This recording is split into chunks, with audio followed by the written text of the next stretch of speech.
Olá a todos e todas que nos acompanham no canal do YouTube pela TV Educação Araucária.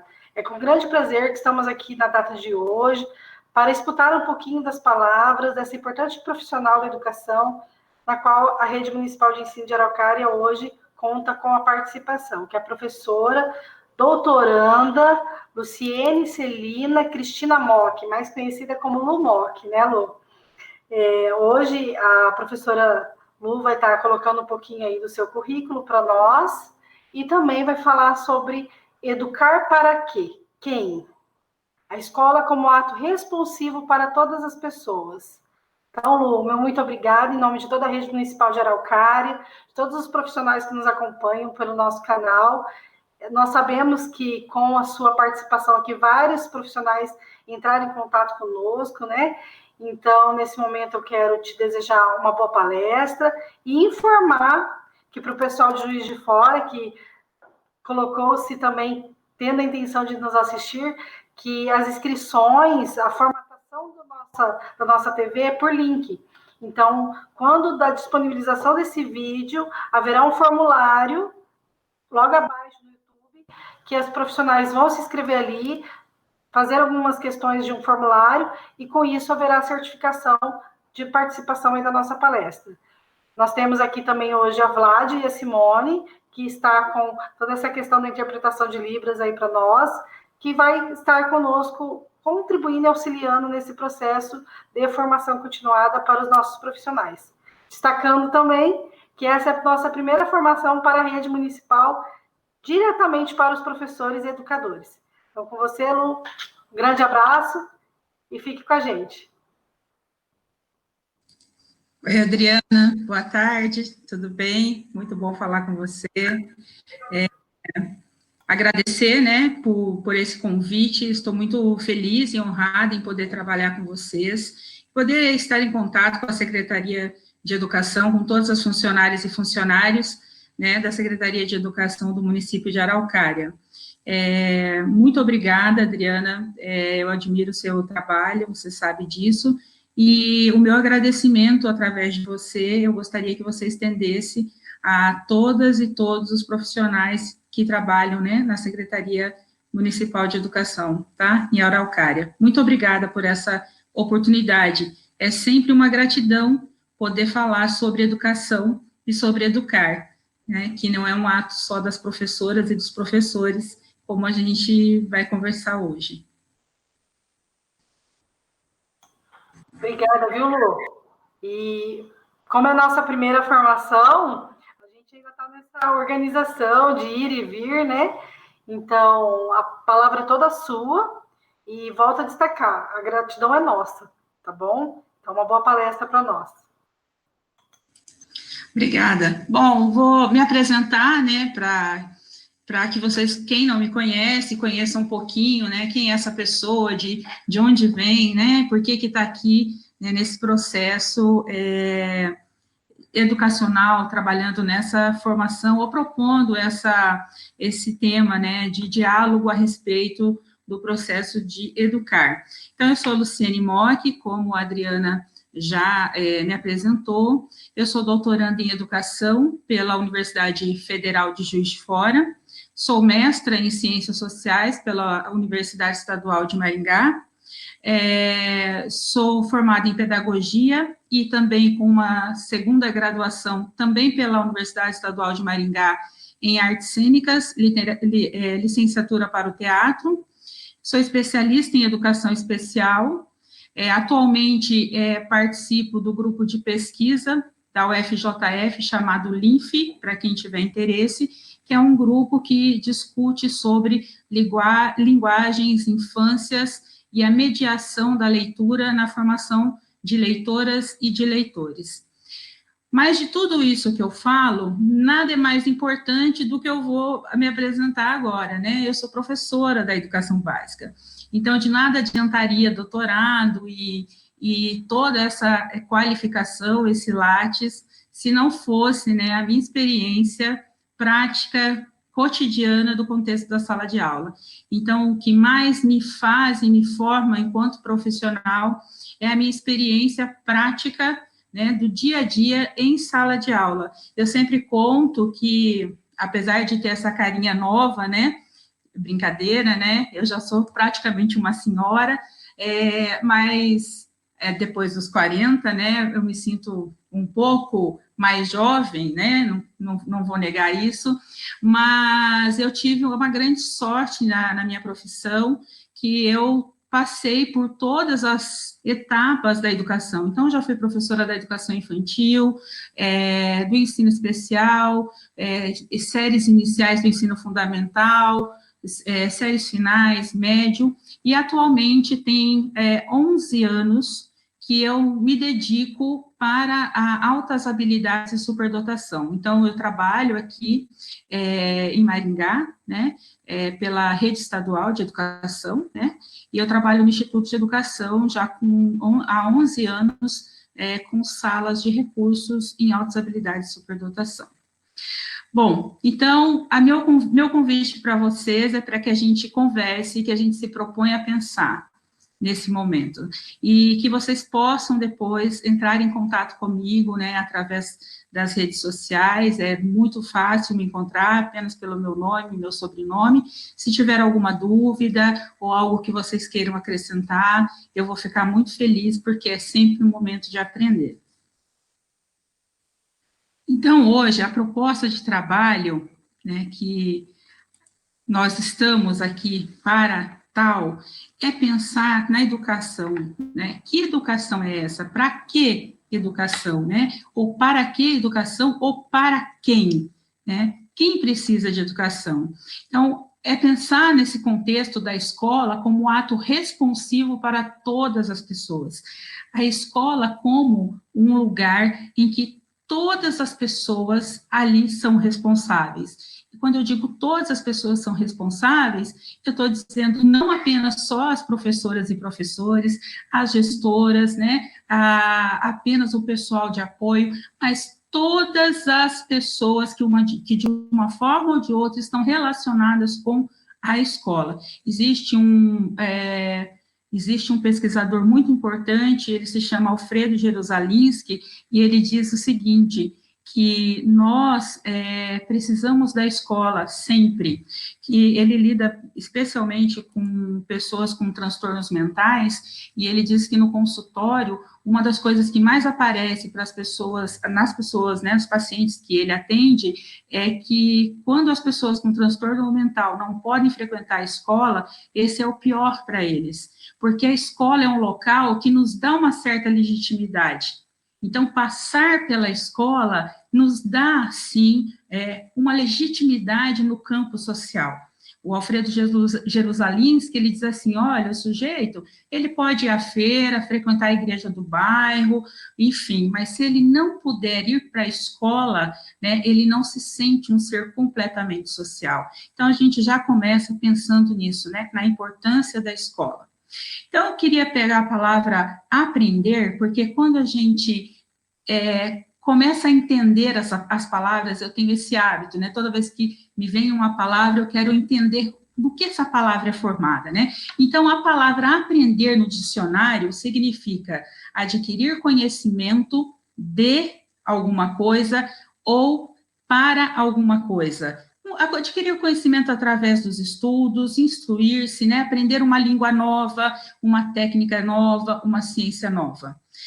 Aprender também através do dicionário significa adquirir habilidade, adquirir prática em alguma coisa. Por exemplo, aprender um esporte.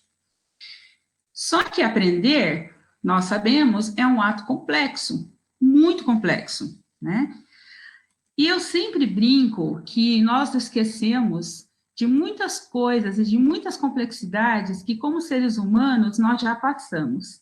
Por exemplo, eu gostaria de convidar vocês a pensarem quem sabe andar de bicicleta.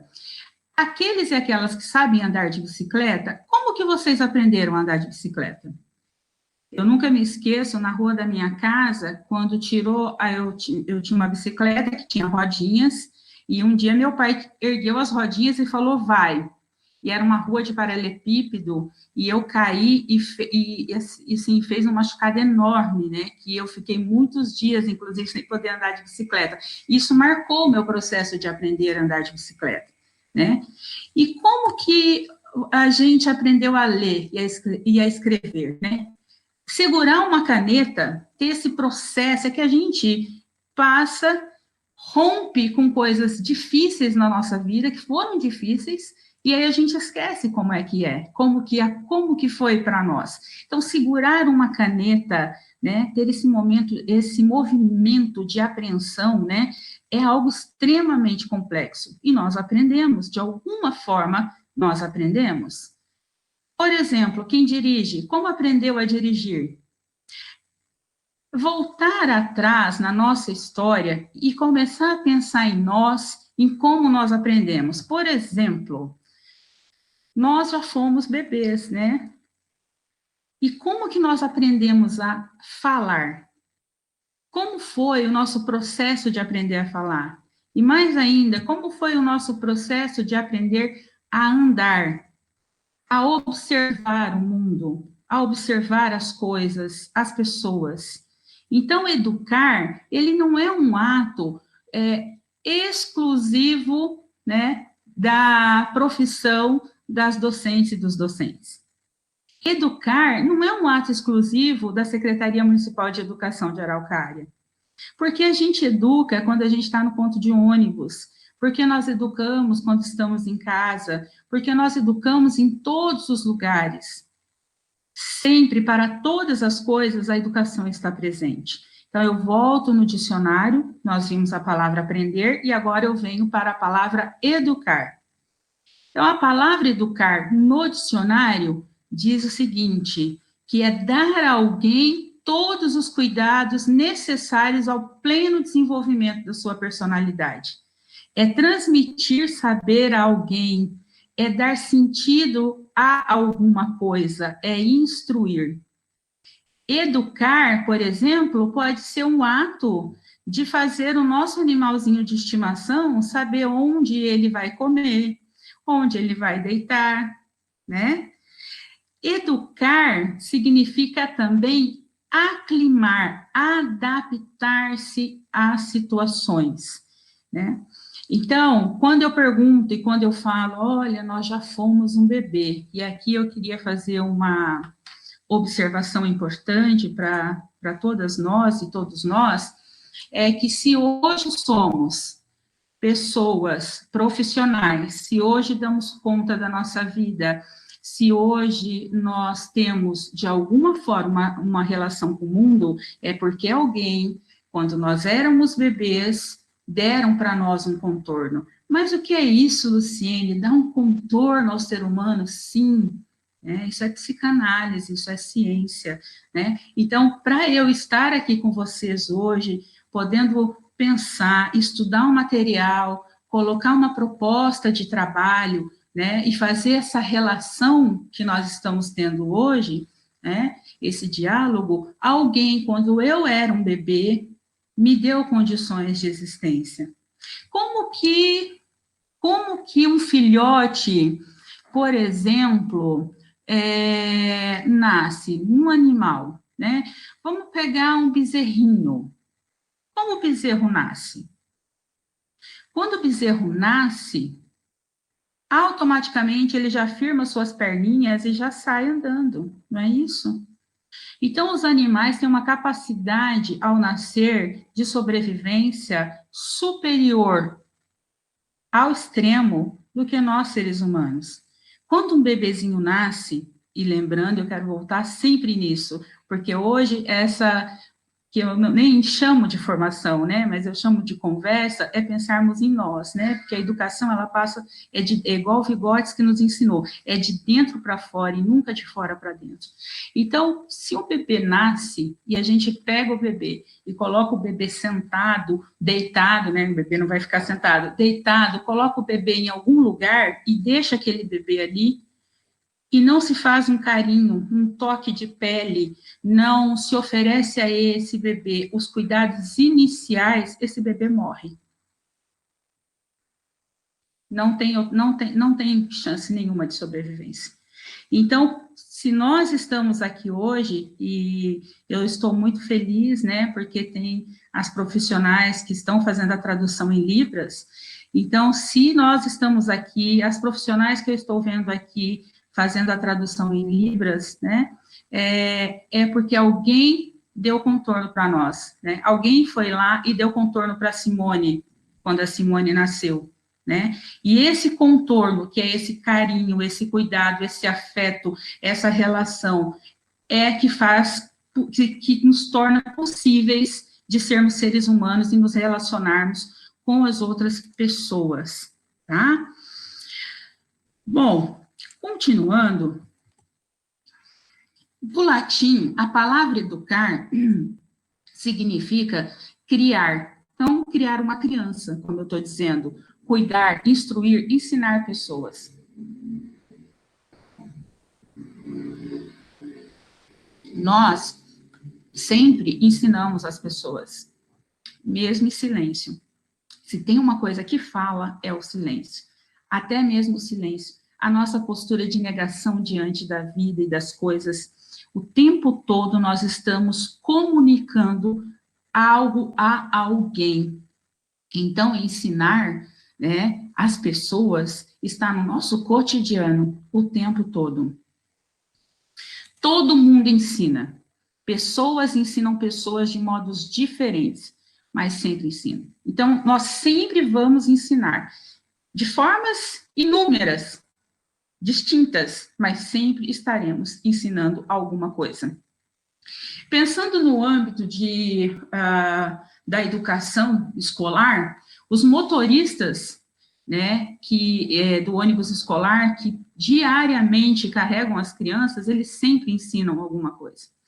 Se durante o transporte escolar é um motorista, por exemplo, que é acostumado a pegar aquela determinada criança naquele determinado ponto, e naquele dia aquela criança não estava, e esse motorista pergunta, ou ele procura saber, esse motorista está ensinando muito sobre a profissão dele.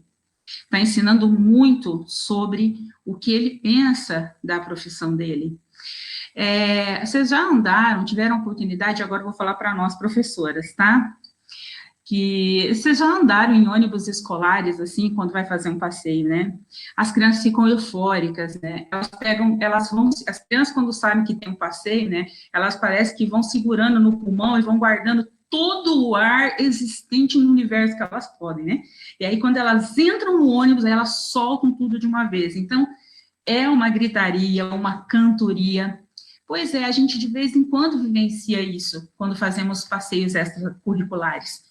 Os motoristas escolares vivenciam isso todos os dias, né? Então, quando ele diz para uma criança, olha, não pode ficar em pé, você precisa sentar, esse motorista está ensinando. E assim, as cozinheiras também. Eu costumo dizer que as crianças, né, que elas mais gostam na escola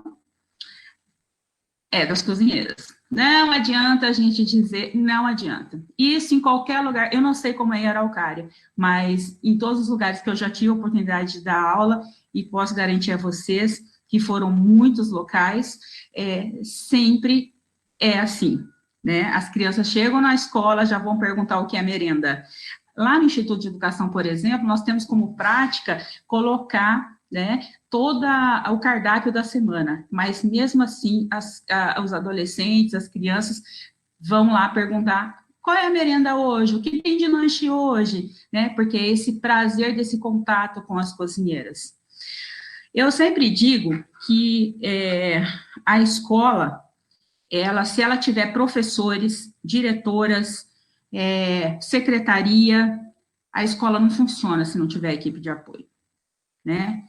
Então, tão importante que é a equipe de apoio, quem trabalha para organizar a escola, né? Para manter a escola organizada e funcionando. Então, sem cozinheira, sem equipe de apoio, a escola não funciona, tá? Então, eu estou dando esses exemplos para dizer para vocês que todo mundo ensina. Até a Secretaria Municipal de Educação ensina. Quando o professor ou a professora precisa falar com alguém da Secretaria Municipal de Educação, e a pessoa não vai atender naquele momento, ou a pessoa fica para atender. Às vezes já passou do horário, mas a pessoa se dispõe a atender. Então, essa Secretaria de Educação também está ensinando, tá? Então, de uma forma ou de outra, a gente sempre está ensinando. Pode ser de maneira intencional ou não. E aí, o título da nossa conversa de hoje, que é a educação, né, a escola como um ato responsivo, esse responsivo eu trago do Mikhail Bakhtin. Mikhail Bakhtin é um autor russo que dedicou a vida a estudar a linguagem. Então, ele estuda a filosofia da linguagem. Então, para Bakhtin, nós só nos formamos pessoas a partir da linguagem. É na comunicação que nós nos tornamos uma pessoa. E que toda comunicação, ela tem um ato responsivo, ou seja, a responsividade. O que é a responsividade? Todo enunciado, tudo aquilo que eu estou falando para vocês hoje, por exemplo, tem um sentido. Então, vamos colocar aqui que... vou colocar aqui 20 pessoas. 20 pessoas assistiram ou vão assistir essa aula. Dessas 20 pessoas, nenhuma delas vai fazer o mesmo sentido daquilo que foi colocado aqui. Então, cada ser humano, daquilo que ouve e daquilo que fala, provoca um sentido, né? E nós temos uma responsabilidade nisso, em tudo que fazemos e como fazemos. Então, a escola, ela é, sim, um ato responsivo, ou seja, um ato de responsabilidade e que dá uma resposta não só para a sociedade, mas junto com a sociedade. Haja visto o que estamos passando, né, nesse processo que assolou os países e nós aqui no Brasil, e a dificuldade, né, em deixarmos as escolas fechadas e a dificuldade em nos organizarmos. Então, veja, a escola, ela sempre junto à sociedade, nunca algo paralelo ou com. Eu sempre digo, e os historiadores também, que todas as transformações, elas perpassam primeiro pela escola, né? Todas as transformações sociais, né? Então, de acordo com Bakhtin e com esse poder, né, de escolha, de responsabilidade de nossa parte, eu não disse, mas os slides todos ficarão disponíveis para vocês, tá? Para vocês acompanharem depois. Então, seguindo nessa linha, né, de pensamento da responsabilidade que nós temos conosco, com os outros e a partir do contexto educacional, né, nós temos, né, o poder de escolha, o invencível poder de escolha. Madeleine Langley diz para a gente assim, ó, que é a capacidade de escolher que nos torna humanos. A gente sempre pode escolher. Então, eu vou repetir aqui o pensamento da Madeleine, que ela diz assim, é a capacidade de escolher que nos torna verdadeiramente humanos. Nós sempre podemos escolher. Aí você vai me dizer assim, não, tem coisas que não dá para escolher. A gente sempre pode escolher. Eu sempre brinco assim, que no trabalho, por exemplo, tem que estar no trabalho 7h30 da manhã. Eu não queria estar aqui. Eu não queria assistir essa palestra chatíssima dessa professora Luciene, que está aí só falando blá, blá, blá, blá. Mas eu estou assistindo porque eu sou obrigada, então eu não tive poder de escolha. Teve. Você pode escolher não assistir. E quando eu escolho não fazer alguma coisa, eu entendo que eu assumo as responsabilidades daquilo. Então, a gente sempre pode escolher. Sim. Né? Então, a possibilidade de escolher nos é dada. Agora, a gente precisa entender qual é a nossa responsabilidade, né, diante das nossas escolhas. No doutorado mesmo, é muito complicado, às vezes, né, antes da pandemia, que nós vivíamos um mundo diferente antes da pandemia, hoje estamos em outro mundo, né? Mas antes da pandemia, era muito difícil, assim, porque a família, os colegas, né, os amigos, o trabalho, sempre chamam para coisas diferentes. E você tem que optar e escolher em fazer sua tese ou ir lá assistir o cinema, né? E não são escolhas fáceis, mas são escolhas que a gente precisa fazer e assumir com as responsabilidades. Não tem culpa, gente. Esquece esse negócio de culpa. Porque eu ficou culpada porque eu deveria ter lido aquele livro e, na verdade, eu fui ver a série. Eu deveria ter feito a organização do material da minha turma e eu fiquei assistindo a novela, né? Não é culpa, né? Isso chama-se responsabilidade. Então, a gente precisa começar a dar as palavras certas às coisas, né? Aos nossos atos, principalmente. E aí eu queria mostrar para vocês, falar assim rapidamente, é uma sugestão de leitura, né? Para quem não conhece, que é esse livro aqui, que é o Essencialismo, e eu vou falar um pouquinho desse livro para vocês, tá? Então, é o livro do Greg McKeown, e ele fala desse poder de escolha, né?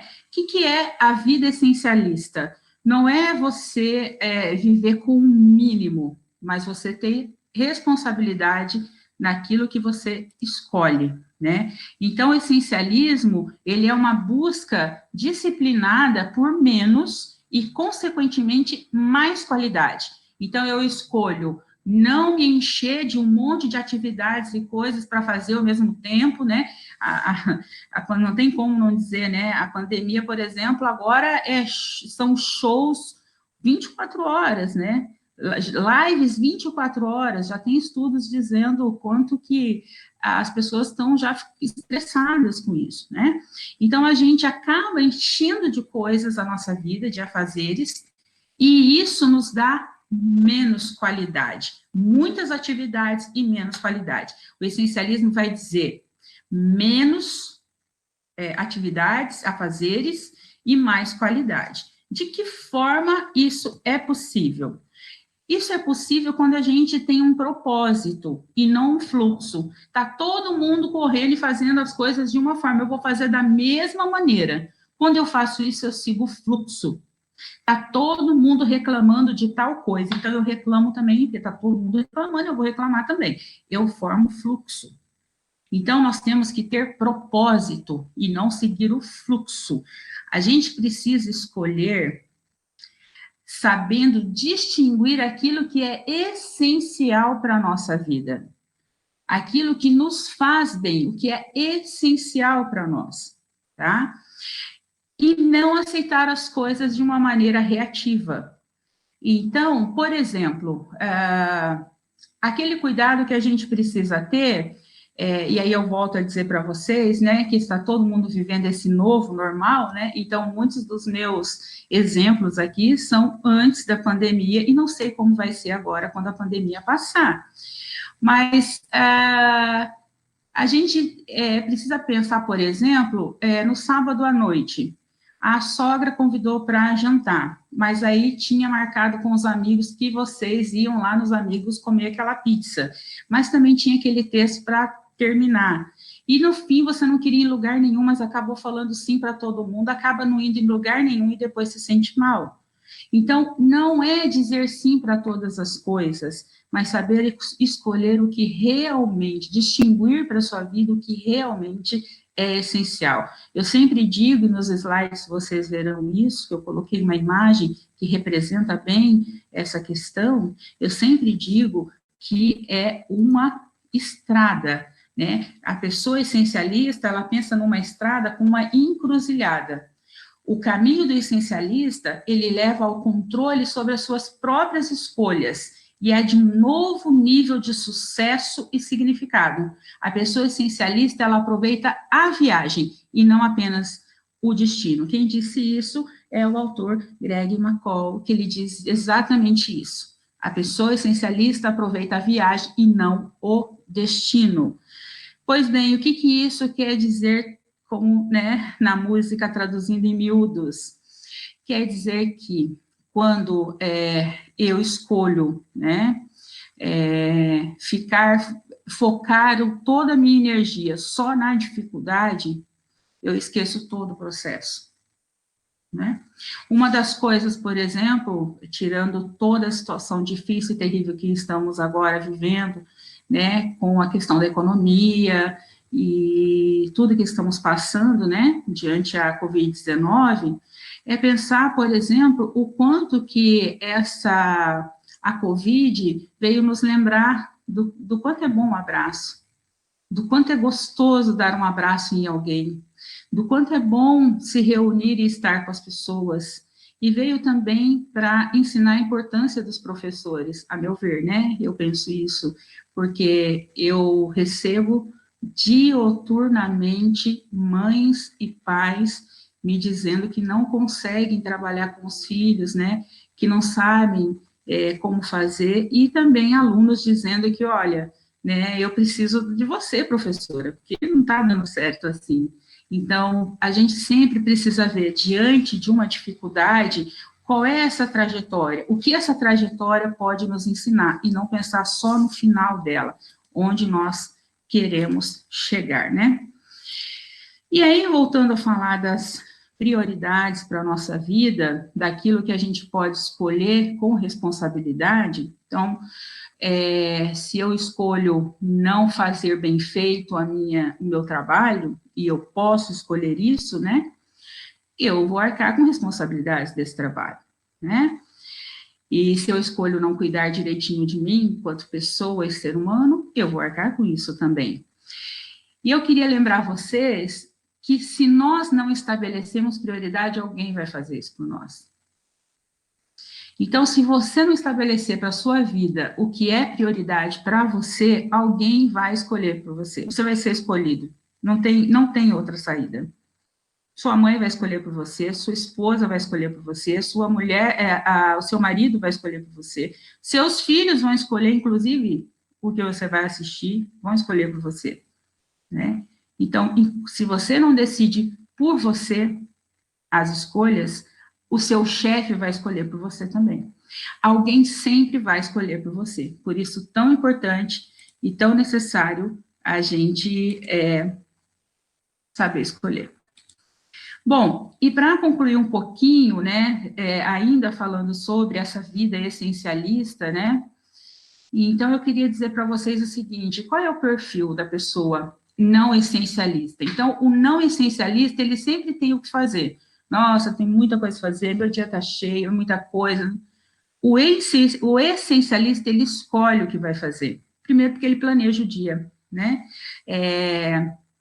Por exemplo, a gente agora queria tanto ter tempo para estar em casa, nós reclamávamos tanto do tempo. E agora parece que nós temos tempo e temos muito mais coisas para fazer, e aí não tem tempo para nada, tendo muito tempo. Parece que é isso, né? Eu fico pensando, assim, por exemplo, eu vi numa reportagem na capital, e que abriram os shoppings essa semana. E eu fiquei, assim, assustada com o tamanho da fila das pessoas que estavam precisando ir ao shopping. Lógico que a gente se preocupa com a economia, né? Isso, sem dúvidas. Mas eu fiquei pensando, será que aquelas centenas de pessoas, porque dobrava o quarteirão, a fila das pessoas esperando para entrar no shopping. Será que aquelas centenas de pessoas precisavam, de fato, ir naquele horário, naquele mesmo horário, né? Então, o não essencialista, ele sempre tem coisas para fazer e nunca vai acabar.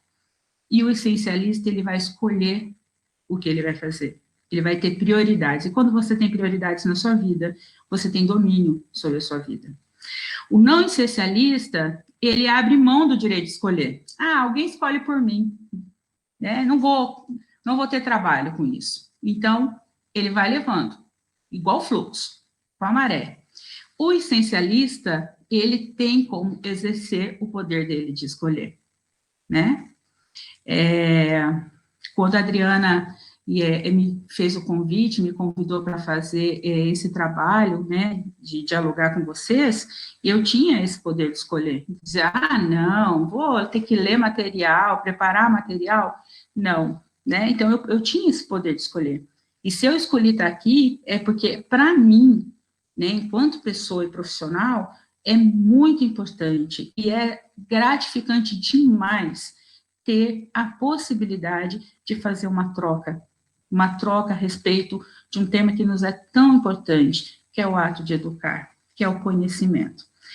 E eu queria mostrar para vocês, mas vocês vão ver depois nos slides, né? Tem um grande cérebro que eu gostaria de falar um pouquinho com vocês sobre ele, né? O nosso cérebro é o aparelho mais perfeito que existe. Ninguém conseguiu inventar uma máquina tão maravilhosa quanto o nosso cérebro. Isso sem falar na caixa craniana, que já é perfeita, né? Vocês sabem que a nossa caixa craniana, quando a gente nasce, a caixa craniana, ela é móvel, ela tem mobilidade. Vocês já ouviram falar em moleira? A moleira do bebê? Tem que tomar, quando o bebê é novinho, né, as mães, as avós ficam com medo, cuidado com a cabecinha do bebê, cuidado com a moleira do bebê. Por que fala da moleira? A moleira nada mais é que, então, a caixa craniana é onde, é o box, né? É onde o nosso cérebro fica guardado. Então, a natureza é tão perfeita, tão divina, que o bebê, para ele nascer, a caixa craniana, ela fica aberta para ter mabialidade para o nenê nascer. E aí, conforme o nenê nasce, e conforme o nenê vai crescendo, né, o bebê vai crescendo, a caixa craniana vai se expandindo, porque, né, isso aqui é osso, a caixa craniana são ossos. Então, conforme o cérebro vai crescendo, a caixa craniana vai acompanhando a formação do cérebro. É simplesmente a caixa mais incrível que existe, não tem nada maior que isso. E as tecnologias, inclusive essa que eu estou falando com vocês aqui, as tecnologias são maravilhosas, né? Mas se não tiver um cérebro por trás, nenhuma máquina é capaz de funcionar, de fazer absolutamente nada. Então, eu queria falar um pouquinho sobre neurônios. Vocês sabiam que aos 3 meses de vida intrauterina, estou falando do bebê com 3 meses lá na barriga da mãe. Aos 3 meses de vida, o bebê, ele tem 1 trilhão de neurônios. 1 trilhão. Então, quando uma mãe, né, se tiver alguém assistindo, que conhece alguém que está grávida, ou, né, alguém que está grávida assistindo, uma mãe que está com um bebezinho lá, de 3 meses de gestação, esse bebê, ele tem 1 trilhão de neurônios. Quando esse bebê nasce, ele já perdeu vários neurônios. Ao nascer, o bebê nasce com cerca de 100 bilhões de neurônios. Quando chega adulto, e aí somos nós, de 100 bilhões de neurônios, vai para 80 bilhões. Algumas pessoas, né? Porque muita gente mata neurônio o tempo todo, né? Mas como que a gente mata neurônio? Bom, a gente pode matar neurônio de várias maneiras, mas uma das maneiras mais eficazes de matar neurônio, por exemplo, é fazer sempre tudo igual do mesmo jeito, né? Quando você faz tudo igual, da mesma forma, do mesmo jeito, o seu neurônio se adapta de tal forma que ele não produz sinapses. E ele morre, né? Então, isso que eu vou falar agora, inclusive, é muito difícil para mim, porque eu sou pesquisadora e sou professora, então eu trabalho e eu estudo. Então, as madrugadas são minhas companhias. Aquela brincadeira que fazem, o que você faz da meia-noite às 6, eu estudo. E tenho me adaptado, tenho melhorado meu horário de sono exatamente por conta disso. Porque quanto mais noites de sono você perde, mais neurônios você mata. Inclusive, a gente tem que procurar ter uma vida saudável e cuidar da gente, porque tem remédios que ajudam a dormir, por exemplo, que levam a gente a passar pela fase REM do sono de uma maneira muito superficial. E os neurônios, eles se alimentam, eles precisam do alimento, só que eles só se alimentam durante a fase REM do sono. Então, aquele momento que a gente vai dormir profundamente, que é aquele momento do sono, que a gente não sabe qual é, normalmente é quando a gente sonha, que a gente está no nosso sono mais profundo, é ali que os nossos neurônios estão se alimentando, né? Então, para cuidar dos neurônios, a gente precisa de uma série de coisas, e principalmente fazer coisas diferentes. Eu sempre falo para meus alunos assim, olha, faz testes, né? Troca, hoje, essa semana eu vou usar o relógio na mão direita ao invés da esquerda. Eu vou colocar a escova de dente, tá dentro do armário, eu vou tirar e vou colocar do lado esquerdo, fora do armário. Vou trocar a garrafa de café do lugar.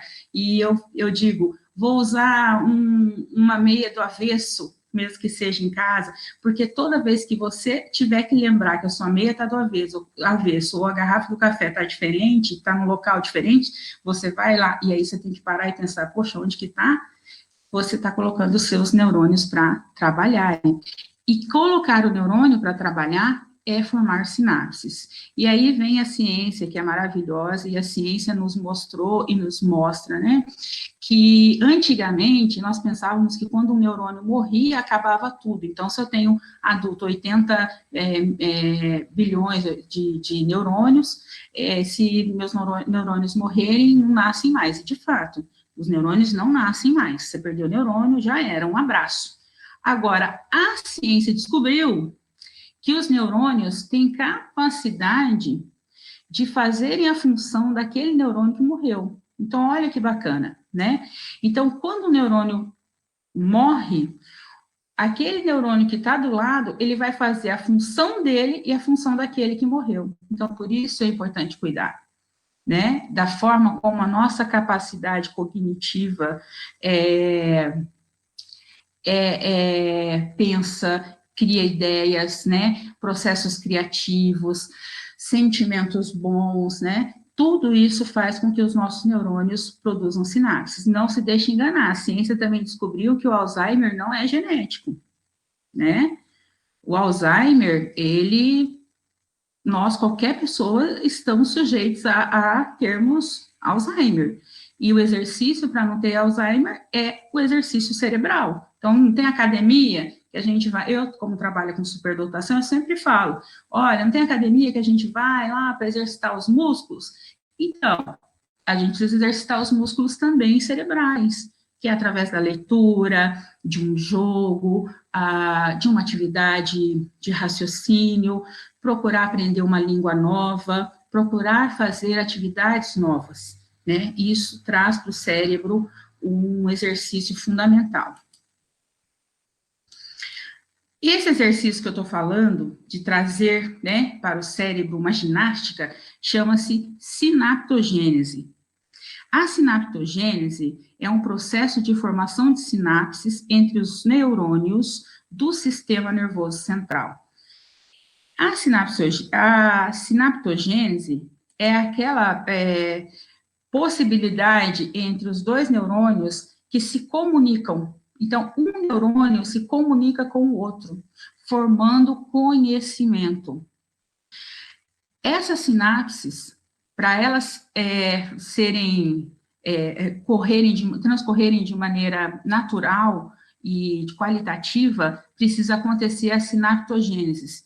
E a sinaptogênese só acontece com o estímulo. Nós temos aqui uma experiência muito antiga, essa experiência tem muito tempo mesmo, que nos Estados Unidos, né, um laboratório de pesquisa separou um ratinho, né, um hamster num aquário sem nenhum tipo de estímulo. E no outro aquário colocou um ratinho daí com vários estímulos, né? O que se observou depois, né? Depois foi feito exames e foi observado que o ratinho que ficou no aquário só com a ração e a água, as sinapses eram curtas, as ramificações neurais eram muito curtinhas. Já o outro hamster, que ficou num aquário e que tinha uma bolinha, que tinha degrau, escadinha para subir, etc., que ele tinha estímulos, né? era rico em estímulos, as sinapses ramificaram, né? Dobraram de tamanho e cresceram em ramificações. E essas ramificações é exatamente o que a gente chama aí de sinapses, né? Então, eu sempre digo que essa é a lei do uso e do desuso, né? Se a gente utiliza o cérebro, a gente está estimulando a sinaptogênese. Se a gente não usa, a gente não está estimulando a sinaptogênese. E agora eu tenho algumas notícias, né? Chegou o momento de notícias, eu tenho algumas notícias para dar para vocês. Algumas notícias boas, outras não tão boas, também vai depender da escolha de vocês, né? Quem escolher que são boas ou quem escolher que não são tão boas. Bom, a notícia que eu quero dar para vocês é que a zona de conforto, aquele lugar que a gente fica ali do tipo, eu estou aqui, eu já sei como é que... A minha geladeira, tem gente que é assim, né? Na casa dos meus pais era assim. 35 anos a geladeira no mesmo lugar, né? Então, não, tá assim, eu tô acostumado, a vida tá assim. Então, aquela zona de conforto, por que a gente chama zona de conforto? Que é o que está à nossa volta e que nos dá conforto que a gente já conhece. Isso é zona de conforto, né? As zonas de conforto fazem muito mal para as nossas sinapses, para o nosso cérebro, né? Então, aquela pessoa que fica na zona de conforto, eu tenho uma má notícia, não está ajudando o seu cérebro. E aí as más notícias continuam, tá? Na zona de conforto, não existe em hipótese alguma, crescimento pessoal, sucesso e felicidade. Essas três questões importantíssimas para a nossa vida não existe na zona de conforto. Crescimento, sucesso e felicidade, tá? E sabe por que não existem na zona de conforto? Porque não tem propósito e ação. Se você acha que você tem um sonho, mas você não tem propósito e você não tem uma ação para realizar esse sonho, eu sinto em te dizer, você está iludido. Porque para a gente realizar sonhos na vida da gente, para a gente ter essas três questões aqui tão importantes, né? Que é crescimento, sucesso e felicidade, a gente precisa ter propósito e precisa ter ação. Você precisa ter um planejamento, um propósito. Então, eu quero chegar naquele lugar. Eu quero ser um profissional que seja respeitado. Então, qual é o meu propósito? O que eu tenho que fazer para chegar naquele lugar? Quais as ações que eu preciso? Sentada, vendo a TV, da sessão da tarde, para mim é muito confortável, porque eu amo filme.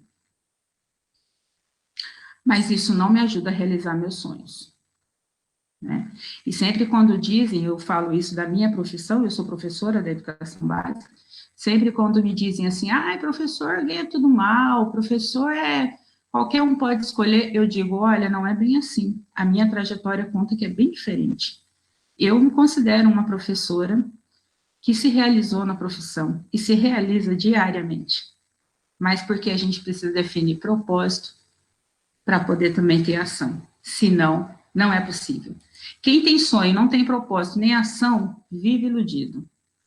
Eu até coloquei uma imagem aí de um labirinto assim, ó, que vai rodando e dá para o fundo de um poço, sem fim. Vive iludido, vive na ilusão, achando que, um dia, amanhã, um dia eu vou, um dia eu faço bem feito. Para quê? Para que eu vou organizar essa sala de aula aqui bem organizadinha? Ninguém nem liga para isso. E você? O seu trabalho? A sua realização pessoal de ser uma profissional? Né? Eu vou fazer esse planejamento nada, minha pedagoga nem olha para o meu planejamento. Mas e você, enquanto professora? Na respeitabilidade em relação à sua ação, enquanto professora? Ou enquanto equipe técnica da escola, né? Enquanto secretaria da escola, eu vou responder esses professores que me perguntar as coisas aqui do jeito que eu quiser, esses professores, né? Eu só vou atender o telefone aqui, alô, mas e aí? né? E você enquanto pessoa, né? Então, quando a gente não tem propósito, a gente fica num emaranhado, isso só vai prendendo a gente para baixo. Mas a boa notícia, tem boa notícia, tá, gente? Para quem não sai da zona de conforto, tem boas notícias. A boa notícia para quem não sai da zona de conforto é que vocês não estão sozinhos. A maioria da população, isso é pesquisa, está na zona de conforto. 85% das pessoas ficam na zona de conforto, tá? E aí, as pessoas que não são da zona de conforto podem dizer, e eu com isso? Não estou nem aí, eu não estou na zona de conforto. Então, as 85 pessoas que estão na zona de conforto, ok para elas. Não é bem assim. Sabe por quê? Porque os 85% que estão na zona de conforto, enche o saco de quem não está na zona de conforto. Os 85% que estão na zona de conforto atrapalham quem não está na zona de conforto, porque eles se incomodam com as pessoas que não estão na zona de conforto. Então, eles criticam quem não está na zona de conforto. Vocês acreditam nisso? Que as pessoas que não estão, aliás, as pessoas que estão na zona de conforto, elas, às vezes, ficam criticando os colegas que não estão, aqueles que fazem bem seu trabalho.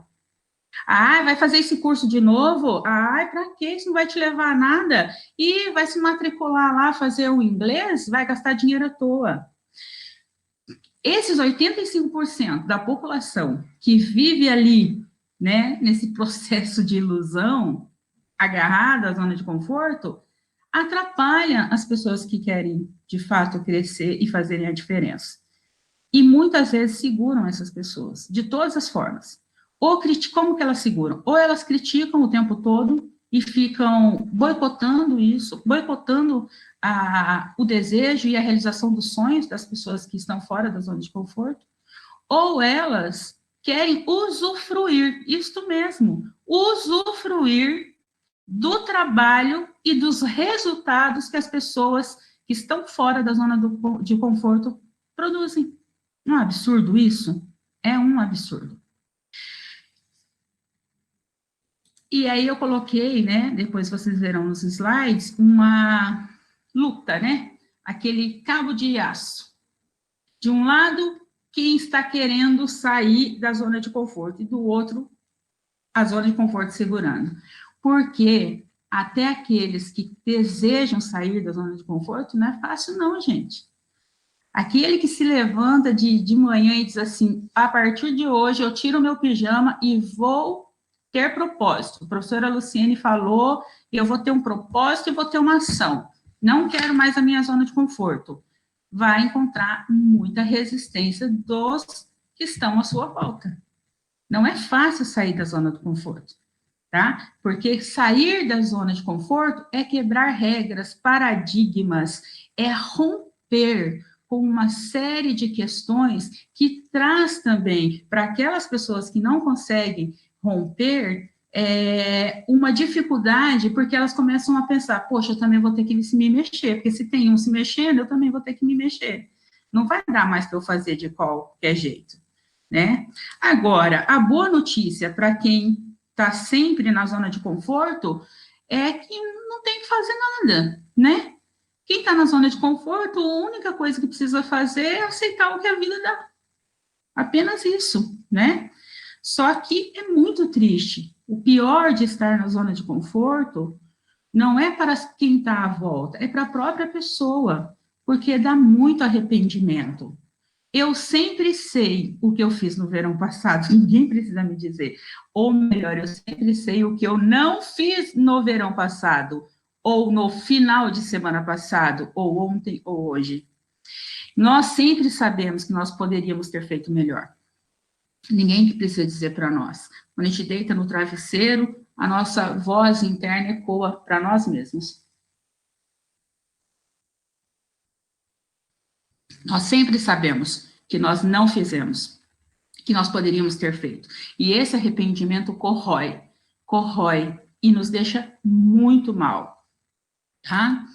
E aí eu queria lembrar que ninguém fica na zona de conforto porque quer, tá?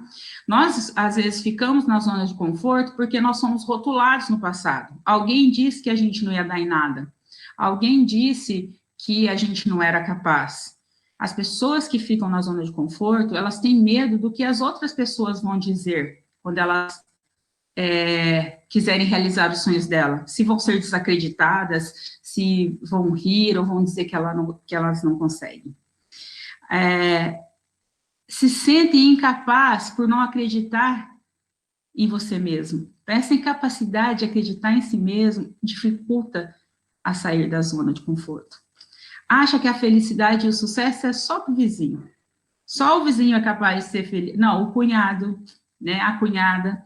Só lá. Os outros são capazes de serem felizes e terem sucesso. Eu não. Então, essa é uma falsa crença. É uma falsa crença. Mas de tanto acreditar, ela se torna verdade para nós. Então, são pessoas que ficam presas na zona de conforto, porque não conseguem se libertar do que disseram sobre você no passado. Eu queria lembrar uma frase do Michael Jordan, o jogador de basquete, que ele diz o seguinte: você errará 100 cestas se você não arremessar nenhuma bola. Vou repetir. Você errará 100 cestas se você não arremessar nenhuma bola. Pois bem, para a gente ter sucesso, o que a gente precisa? E quando eu chamo de sucesso, gente, não é ser vencedor do The Voice, não. Nossa, Beyoncé, né? Fazer uma live aí igual a Marília Mendonça, sei lá, 1 milhão de pessoas assistindo. Quando eu digo de sucesso, são essas coisas, não, que a gente pensa, poxa, é muito irreal. Quando eu digo, sabe o que é uma pessoa ter sucesso? Eu vou contar uma historinha para vocês, assim, que eu ouvi. Um rabino estava conversando com um rapaz e perguntou para o rapaz, assim, se ele tinha medo de morrer. E o rapaz disse que ele tinha. E conversando sobre a morte, esse rapaz voltou a pergunta para o rabino e disse assim: rabino, mestre, o senhor tem medo de morrer? Ele disse: de morrer eu não tenho medo. O rabino falou: o que eu tenho medo é quando eu chegar lá em cima, né, e que for me perguntado alguma coisa, uma pergunta específica, e eu não sei o que eu vou falar. É dessa pergunta que eu tenho medo. E aí o rapaz questionou: mas que pergunta é essa que o senhor acha que vão fazer para o senhor quando o senhor chegar lá em cima? Ele disse: olha, quando eu chegar lá em cima, e aqui eu vou inventar os nomes, tá? Porque eu não me lembro agora os nomes que o rabino falou. Ele disse assim: quando eu chegar lá em cima, vão me perguntar assim, suponhamos que o rabino se chamava José. Vão me perguntar assim: José, você se espelhou e realizou a sua vida como Mandela? José, você fez e realizou a sua vida como a Madre Teresa de Calcutá? Você se espelhou e realizou a sua vida como o Roberto Carlos? Então, ele disse: não é disso que eu tenho medo, porque eu não sou a Madre Teresa de Calcutá, eu não sou o Roberto Carlos, eu não sou Mandela. O que eu tenho medo é que me perguntem assim: José, você viveu como José? É disso que a gente tem mais medo, ou que a gente deveria ter mais medo. De quando nós nos formos, e aí o Cortella tem livros sobre isso muito importantes, que ele diz assim, né, nas nossas obras póstumas, né, que a gente não morre nunca, que na verdade a gente vive na lembrança das pessoas que nós somos capazes de marcar. Então, nas lembranças boas que nós deixamos nas pessoas, né? Então, é isso. Será que, se perguntarem para nós que nós vivemos como nós mesmos, será que nós poderemos dar essa resposta? Então, quando eu digo sucesso, é isso. Sucesso é você estar de bem com você mesmo, estar feliz com você, em paz com você mesmo. E para isso, eu acho que tem 3 questões fundamentais para esse sucesso, que eu chamo que é a vida, estar bem consigo. É ensinar o que sabe, praticar o que você ensina e perguntar o que você não sabe. Quando a gente ensina o que a gente sabe, a gente multiplica o que sabe. A aprendizagem se dá assim. Lembra lá atrás eu falando do Bakhtin? Que educar é um ato responsivo, né? Que quando eu falo, né, eu dou sentido para o outro e o outro dá sentido para mim. Então, ensinar o que se sabe é multiplicar o que sabe, né? Esse é o grande ideal da educação. Praticar aquilo que se ensina, porque é muito fácil, né? A pessoa falar, como eu estou falando aqui, e não trazer disso nada para a sua vida, né? É uma das piores coisas quando a gente percebe que alguém fala aquilo que não pratica na sua vida. E perguntar o que não sabe. Isso é fundamental. Quando a gente não sabe, a gente tem que perguntar, porque isso é aprender, né? Nós não vivemos sozinhos, né? Para ainda voltar e falar dos nossos neurônios, né? Por mais especializado que seja um neurônio, por mais ativo que seja um neurônio, enquanto célula, sozinho, o neurônio, sozinho, o neurônio aqui sozinho, né? Como essa borracha. Ele não faz nada. Um neurônio precisa de outros neurônios para acontecer a sinapse. Então, a sinapse só acontece na união de vários neurônios. É fundamental que os neurônios estabeleçam conexões entre si, pois somente a partir da formação das redes neurais torna-se possível o aprendizado. Então, sabe aquela história? Uma andorinha só não faz verão? É isso. A coletividade é que nos dá o aprendizado. Tem um estudo importante da Suzana Herculano, também com camundongos. Ela fez um estudo e chama o título do estudo dela, se vocês quiserem procurar, chama As Vantagens de Lamber a Cria. As Vantagens de Lamber a Cria. Então, o que ela fez? Ela pegou um camundongo, assim que a mãe deu luz aos ratinhos, ela deixou os filhotinhos de rato recém-nascidos sozinhos, tirou a mãe. Num outro ambiente, a mãe deu a luz lá, né, ganhou lá os ratinhos, e ela deixou a mãe com os ratinhos. Depois ela observou, fez o corte, né, na lâmina e observou as funções cerebrais. Então, aqueles ratinhos recém-nascidos que ficaram sem a mãe, sozinhos, eles não tiveram nenhuma produção de sinapses, tá? Paralisado, estático. Os ratinhos em que a mãe ficou junto, e aí a mãe lambia, né, a função ali, cumpria aquela função materna de lamber e tal, esses ratinhos tiveram um desenvolvimento de sinapses. O que eu estou querendo dizer com isso? Que para tudo e para todas as coisas, a gente precisa do afeto.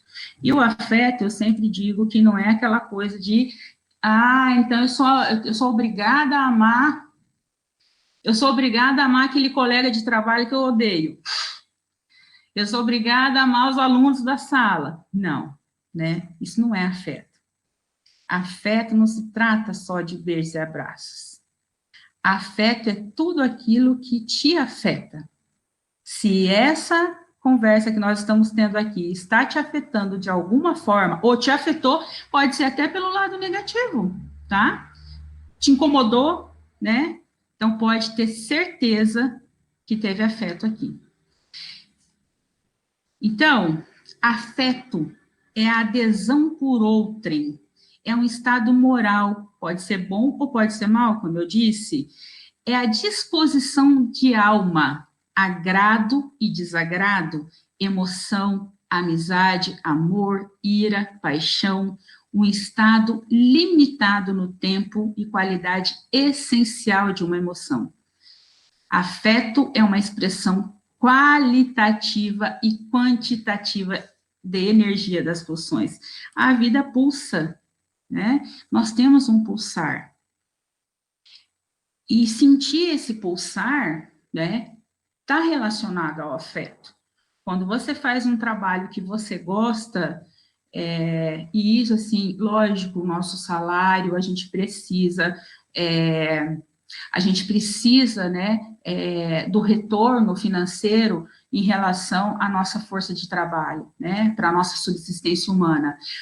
Mas, quando você tem um retorno, né, isso lhe dá um aspecto de sensação de realização que nada é capaz de superar. Eu sempre digo assim, ó, a gente nunca vê, né, por exemplo, um senador, um médico, vamos falar de um médico, né, os nossos heróis aí que estão na linha de frente, mas a gente nunca vê um médico andando na rua de uma cidadezinha e as crianças correndo, ô doutor, ô doutor, ô doutor.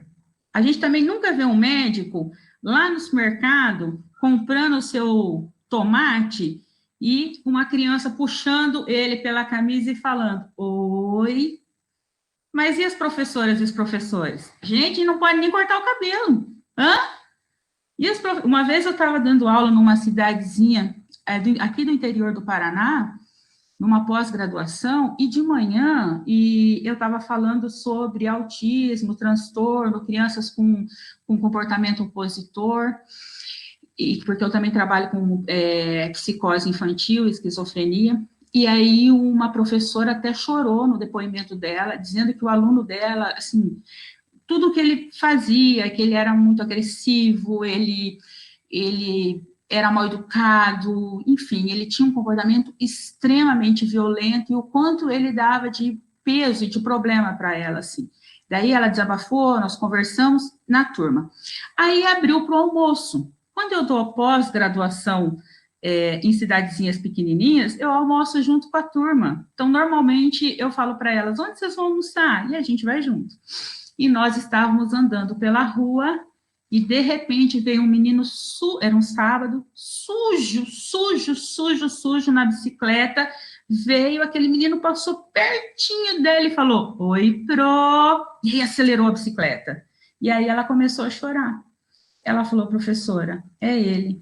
Então, veja, mesmo aquele aluno que é o mais difícil que a gente tem, eles sabem da importância que a gente tem na vida deles, né? Isso é afeto. E concluindo,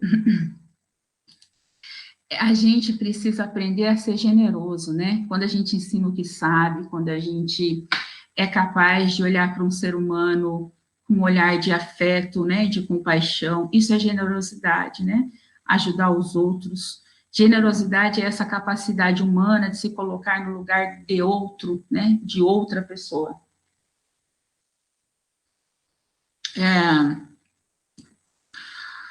O Cortella, ele fala, né, sobre uma ética, que a gente gosta muito de falar em ética, né, e aí a gente diz, não, porque a corrupção no país é muito difícil e tal, mas aí tá sobrando uns sulfites lá na escola, então eu vou levar lá em casa para a criançada desenhar, né, às vezes acontece isso, né, é só em outros lugares, eu sei, né,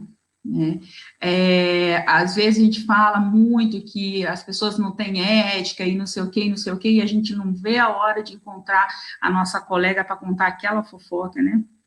Então, a gente vive uma ética exclusivista, né? Uma ética predatória, olho por olho, né? Destrutiva, individualista, né?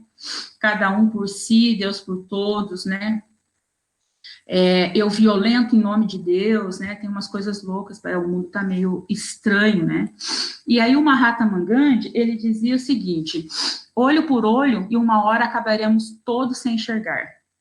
Isso quem traz para nós também é o Mário Sérgio Cortella, né? Que ele diz o seguinte, né? Do Mário Quintana agora, né? Que a vida, ela é muito pequena, ela é curta, ela é rápida, né? E que a gente não pode usar esse tempo curto da nossa vida fazendo ela banal, inútil, né? A nossa vida, a gente não tem tempo para fazê-la dessa vida uma vida pequena, né? Banal. E aí o Mário Quintana tem uma frase que ele diz o seguinte, um dia pronto, me acabo, pois seja o que tem de ser, morrer, quem me importa, o diabo é deixar de viver, né? Nós estamos num momento que a morte está batendo na nossa porta. Não tem como nós não chorarmos, e nós temos que chorar mesmo, e não esconder o choro, né? A cada dia nós temos no nosso país mais de 1.000 mortes da Covid-19. Covid-19 atacou e inúmeros, né, países, e agora está aqui na nossa porta. A gente não sabe, né, o que vai acontecer amanhã conosco. E a morte é uma possibilidade para a gente pensar na nossa vida, o que a gente está fazendo com a nossa vida. Será que a gente está pequenando a nossa vida? O momento de confinamento também é um momento, tem uma psicanalista chamada Maria Homem, e ela diz o seguinte: o confinamento está trazendo uma reflexão, porque você agora, antigamente, a gente saía, trabalhava, voltava, e não sei o quê, e isso e aquilo, você não podia parar para se dizer, eu vou resolver esse problema depois. Só que agora, você não tem mais isso, o problema está ali na sua frente, face to face, né, cara a cara, e você tem que resolver. E o que a gente está fazendo com a nossa vida? Será que a gente está deixando a vida morna, né? A vida ali meio que parada, né? E eu vou dizer uma coisa para vocês: a água morna, ela não serve nem para fazer chá. A água morna não serve para nada, nem para o chazinho não serve. Para mim, então, que sou louca, apaixonada, vidrada em café, aí menos ainda. E aí eu tomo a liberdade de trazer, né, uma frase da Bíblia, mas não como religião, mas uma frase, assim, entendendo esse livro sagrado que é a Bíblia, né? E aí lá no Apocalipse 3:16, e a Bíblia serve para a gente ensinar muitas coisas aí, né? Para a gente refletir muitas coisas, principalmente no momento atual.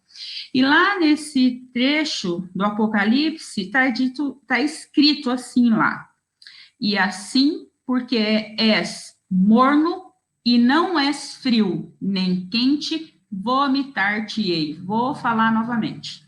Da Bíblia, não sou eu que estou dizendo. Assim, porque és morno e não és frio, nem quente, vomitar-te-ei.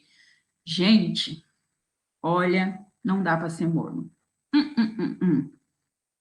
Seja quente ou seja frio, mas seja alguma coisa, porque morno não dá. A própria ali, Bíblia está dizendo que aqueles que são mornos serão vomitados. Morno não serve para nada. Se morno, água morna, não serve nem para fazer um chá, vai servir para ser uma pessoa? Vamos pensar nisso, tá? Então, a gente precisa entender que o tempo é uma questão de prioridade.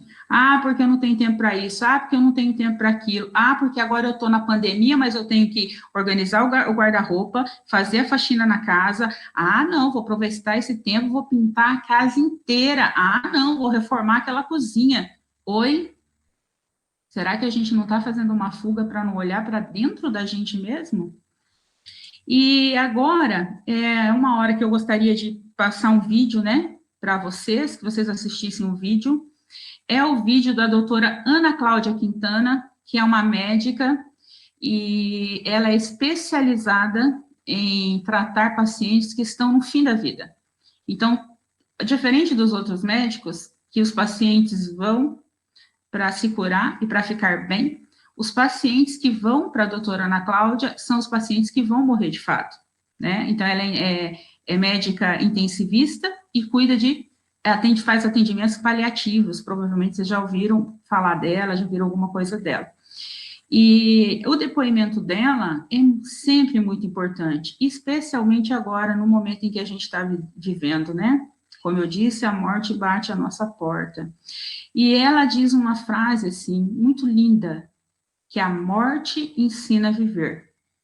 Então, nós vamos parar um pouquinho para ouvir aí a doutora Ana Cláudia Quintana, né, e pensar nisso. Eu peço a vocês, reflitam nessa frase: a morte ensina a viver. Quando a gente fala de morte, não tem como não pensar no tempo. Quando eu cuido de uma pessoa que está no fim da vida, a grande pergunta da família e muitas vezes da própria pessoa é: quanto tempo eu tenho? A resposta que eu dou é invariavelmente a mesma: eu não sei, porque eu não tenho poder de decisão sobre delimitar o tempo de vida de uma pessoa. Mas a angústia que se tem a respeito disso é muito grande. O tempo que nós temos é um tempo que não volta, é a única coisa que eu dou para você, você dá para mim, e a gente não vai poder pagar, devolver um para o outro o tempo que a gente trocou. Se eu tenho 15 minutos para dar para você, eu tenho 15 minutos da minha vida para dar, você vai me dar 15 minutos da sua vida. E acabou, essa conta fechou, não volta atrás. Quando falamos sobre a morte, a noção de tempo fica muito mais valiosa. E aí eu pondero sempre com as pessoas, se você é o cara que fica todo dia esperando às 6 da tarde para você ir embora, ou você fica o tempo todo esperando a sexta-feira, eu vivo vendo as postagens de Facebook, viva a sexta-feira, que maravilha, chegou sexta-feira, o fim de semana, o feriado. Você é uma pessoa que está na expectativa de um tempo que ainda não chegou, você está torcendo para o seu tempo agora passar rápido. Aí você espera às 6 horas, a sexta-feira, as férias do teu ano, você trabalha a vida inteira esperando a aposentadoria e isso só diz o seguinte, você não tem a menor noção de importância sobre o seu tempo e esse tempo não vai voltar. Não tem como você negociar, falar, eu vou viver quando eu me aposentar. Vida não tem on e off, não tem liga e desliga, você não vai deixar de estar vivo porque você está trabalhando no lugar trash. Você não vai deixar de estar vivo porque você está numa relação destruidora. Você não vai deixar de estar vivo se a sua vida não tem sentido. Você vai viver este tempo, a roda está caminhando e vai acabar. O fato de você ponderar sobre a sua morte traz um pouquinho mais de lucidez sobre suas escolhas do que fazer com o seu tempo. E que não tem a ver com felicidade, na verdade a palavra certa seria alegria 100% do tempo. Felicidade é uma noção de realização, de você estar pleno com aquilo que você realizou. E às vezes, depois de uma fase muito difícil da tua vida, você olha para trás e fala, cara, dei conta, eu consegui passar por isso. E eu me sinto feliz em ser quem eu sou porque eu dei conta de fazer. E mesmo que tenha sido uma fase difícil, isso é noção de felicidade, isso é noção de realização, isso é sentido de vida. Que aí a hora que você tiver com pouco tempo de vida contado no relógio, você vai olhar para trás e falar, eu fiz bom uso do meu tempo. A doutora Ana Cláudia Quintana, ela traz reflexões extremamente importantes para nós sabermos, para nós podermos refletir a respeito do que fazemos da nossa vida, né? Que a vida não tem on e off, que a vida não tem o liga e desliga, né? Que não vai dar para chegar num momento e a gente poder dizer, não, agora eu vou voltar para trás, então quero fazer as coisas diferentes. Não dá, né? A vida é hoje. Uma frase do Charlie Brown, ele conversando com o Snoopy, e o Snoopy fala para o Charlie Brown, Charlie Brown, um dia todos nós vamos morrer, né? Desculpe, o Charlie Brown falando para o Snoopy, Snoopy, um dia todos nós vamos morrer. E o Snoopy responde assim, ok, mas se não for hoje, vamos aproveitar, né? Então, a doutora Ana, Ana Cláudia, ela traz essa reflexão para nós, de um aligeramento que a gente quer na vida. A gente não vê a hora de chegar ao final de semana, de chegar às férias, né? Agora a gente não vê a hora de voltar para a escola, não é isso? As minhas colegas dizem, não aguento mais esse negócio de aula EAD, quero voltar logo para a escola. Então, a gente está sempre insatisfeito. E eu penso que é momento de fazer uma reflexão interna para a gente se pôr a pensar sobre o nosso tempo, né? E com isso, obviamente, a nossa vida. E aí eu gosto sempre de pensar na raiz e na âncora. Eu sempre penso assim que eu não gostaria de ser âncora, que o que eu quero sempre é ser raiz, né? Por quê? Porque a âncora, ela segura, ela prende, ela paralisa, né? A âncora, ela mobiliza, trabalha sempre do mesmo jeito, da mesma forma. A raiz não, a raiz alimenta, a raiz sustenta, a raiz transporta, né? A raiz é fluxo, mas fluxo no sentido do pulsar de vida, né? Então, eu prefiro sempre pensar em ser raiz do que âncora.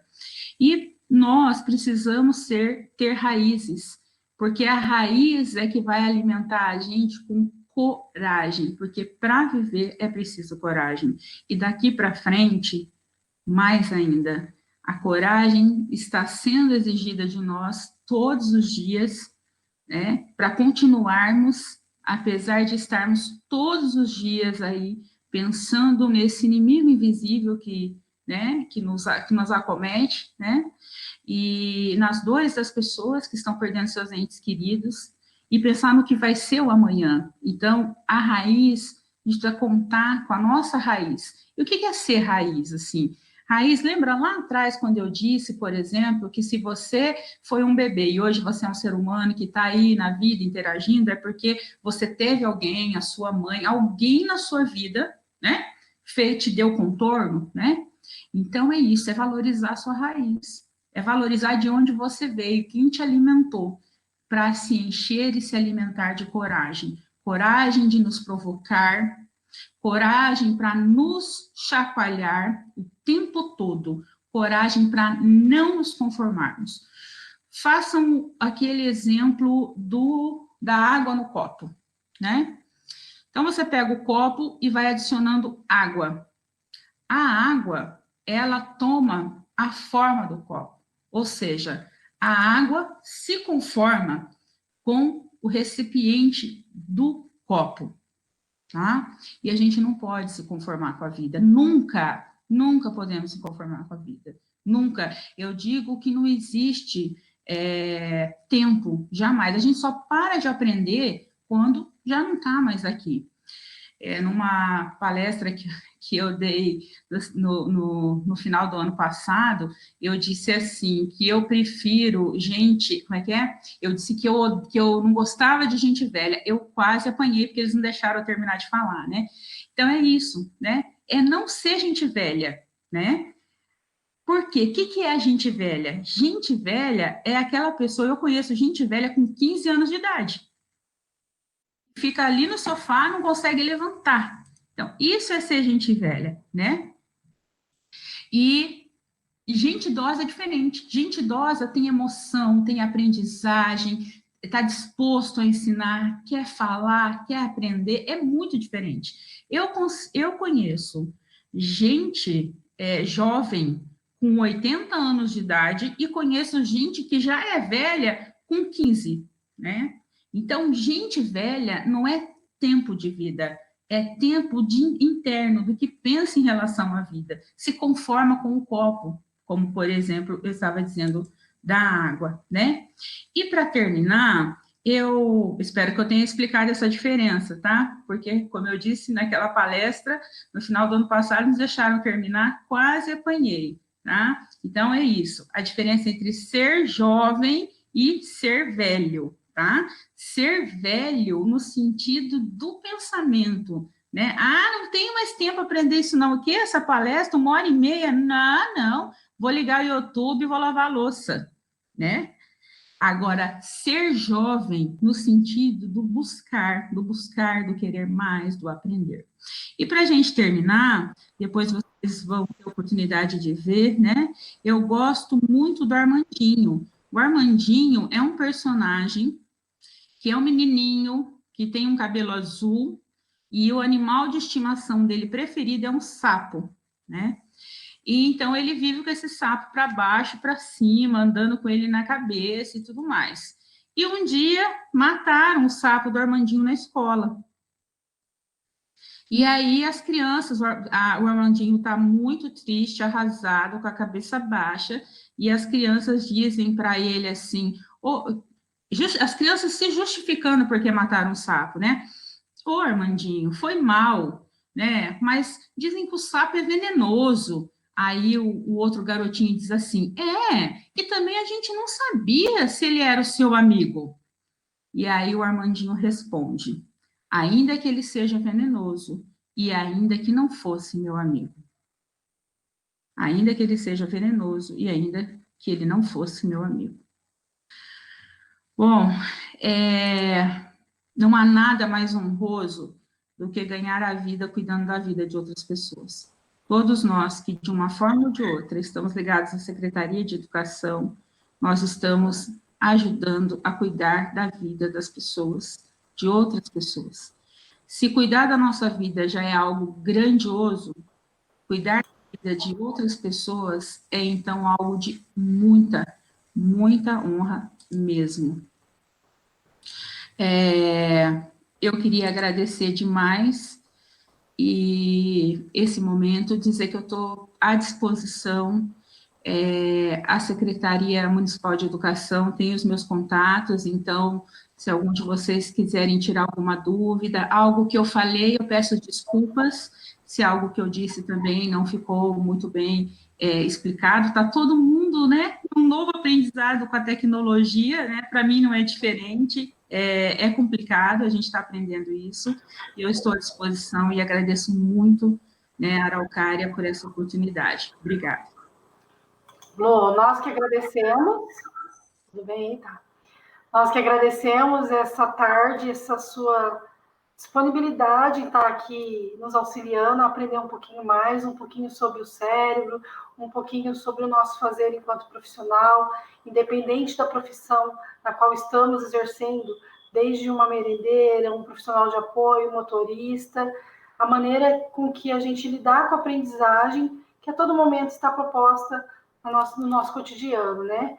E que sejamos raiz, que a gente possa abraçar a natureza, abraçar a terra, abraçar todas as experiências que nos são oportunizadas no dia a dia de forma plena, que a gente saiba sugar da terra, tirar da terra, né, e tirar um pouquinho dessa sua fala, aquilo que nós, enquanto educadores e profissionais, não só da educação, mas de todas as áreas do conhecimento aí, e principalmente todos aqueles que estão correlacionados, que estão juntos conosco, possam estar contribuindo para uma aprendizagem mais eficiente.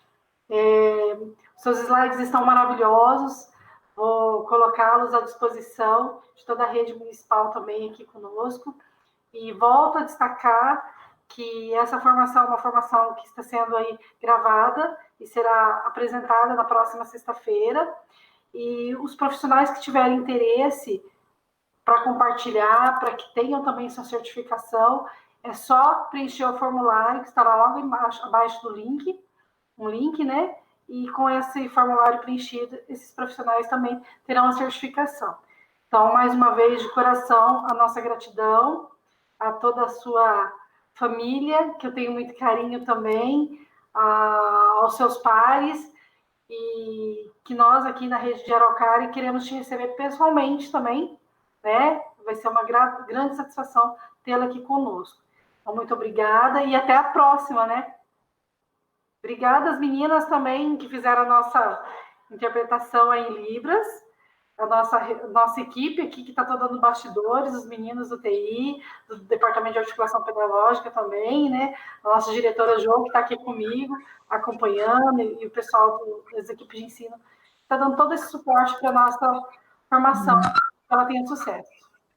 Adriana, eu agradeço a todos vocês, e eu queria só terminar assim dizendo que, para que a gente não se esqueça que tem alguém maior por nós, para que nós jamais perdemos a fé, jamais, nós não podemos perder a fé nunca, né, e que nós vamos passar por tudo isso, né, nós vamos passar por tudo isso, vamos sair mais fortes de tudo isso, e quero estender meu abraço, meu afeto para cada um e cada uma que ajudou a fazer esse trabalho, né, essa live, e quero também dar um abraço a todas as pessoas que assistiram e que vão assistir, tá? Um abraço carinhoso e com a certeza de que nós vamos superar tudo isso em breve.